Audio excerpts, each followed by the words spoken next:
NATO, આ નામ આપણે સમાચારમાં કેટલી વાર સાંભળીએ છીએ, બરાબર ને? પણ ક્યારેય વિચાર્યું છે કે આખરે આ છે શું? જુઓ, બહુ સીધી વાત છે. એક મિલિટરી ઓર્ગેનાઇઝેશન. એમાં છે 32 દેશો. અને આ બધાની વચ્ચે છે એક પ્રોમિસ, એક વચન. અને સાચું કહું તો આ એક જ વચન છે જે આખા સંગઠનને આટલું ખાસ અને શક્તિશાળી બનાવે છે. તો ચાલો ત્યારે આ વચન શું છે એને જરા ઊંડાણથી સમજીએ. અને કોઈ પણ વસ્તુને સમજવા માટે શરૂઆત ક્યાંથી કરવી જોઈએ? બિલકુલ, એના નામથી જ. તો નાટો એટલે કે NATO, એનું આખું નામ છે નોર્થ એટલાન્ટિક ટ્રીટી ઓર્ગેનાઇઝેશન. હવે આ નામમાં જ એની આખી ઓળખ છુપાયેલી છે. ખાસ કરીને નોર્થ એટલાન્ટિક. આ શબ્દો બતાવે છે કે આ સંગઠનનું ભૌગોલિક કેન્દ્ર ક્યાં છે. અને એનો મુખ્ય હેતુ શું છે? બસ એક જ, સામૂહિક સંરક્ષણ. એટલે કે કલેક્ટિવ ડિફેન્સ. મતલબ કે જો કોઈ દેશ આ ગ્રુપનો ભાગ છે તો એની સુરક્ષાની જવાબદારી બાકીના બધાની. પેલી કહેવત છે ને, એક સબકે લીએ ઓર સબ એક કે લીએ. બસ એ જ સિદ્ધાંત અહીં લાગુ પડે છે. તો આ આટલો મોટો વિચાર આવ્યો ક્યાંથી અને ક્યારે? ચાલો જરા ટાઈમમાં પાછા જઈએ અને એની હિસ્ટ્રી પર એક નજર નાખીએ. વાત છે 4 એપ્રિલ 1949ની. બીજું વિશ્વયુદ્ધ હમણાં જ પૂરું થયું હતું.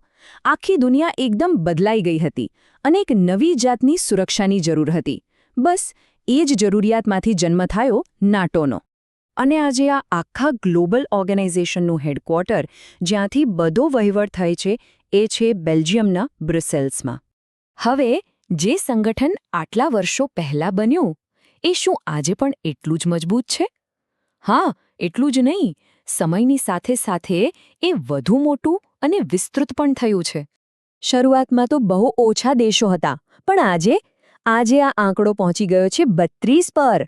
32 દેશોનો એક મજબૂત પરિવાર બની ગયો છે નેટો. અને આ સફર અહીં અટકી નથી. હજુ હમણાંની જ વાત છે, ફિનલેન્ડ એનું 31મું મેમ્બર બન્યું અને એના પછી તરત જ સ્વીડન 32મા મેમ્બર તરીકે જોડાયું. આ બતાવે છે કે દુનિયા કેટલી ઝડપથી બદલાઈ રહી છે. પણ એક સવાલ મનમાં જરૂર થાય, આટલા બધા અલગ અલગ દેશો એમને એકસાથે બાંધીને શું રાખે છે?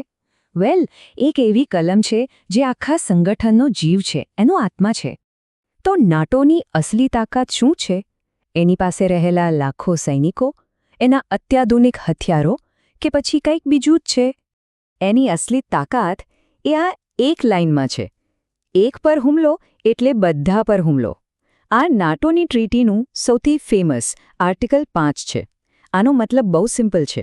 જો કોઈ એક સભ્ય દેશ પર હુમલો થાય તો એવું માનવામાં આવશે કે બાકીના 31 દેશો પર પણ હુમલો થયો છે.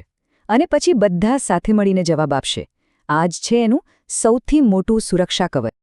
ઓકે, તો આ બધી વાત થઈ એના ભૂતકાળ અને વર્તમાનની. પણ લગભગ 75 યર્સ પછી આજની આટલી ફાસ્ટ બદલાતી દુનિયામાં શું નાટો હજી પણ એટલો જ રેલેવન્ટ છે? છેલ્લા કેટલાક સમયથી, ખાસ કરીને ડોનાલ્ડ ટ્રમ્પ જેવા કેટલાક નેતાઓના નિવેદનો પછી એવી ચર્ચાઓ શરૂ થઈ છે કે આ જોડાણનું ભવિષ્ય શું હશે? શું બધા દેશો પોતાની પ્રતિબદ્ધતા નિભાવશે? અને આ જ વાત આપણને એક બહુ મોટા સવાલ પાસે લાવીને મૂકી દે છે. શું એક પર હુમલો એટલે બધા પર હુમલોવાળો આ સિદ્ધાંત ભવિષ્યમાં આવનારા પડકારો સામે પણ આમ જ અતૂટ રહેશે?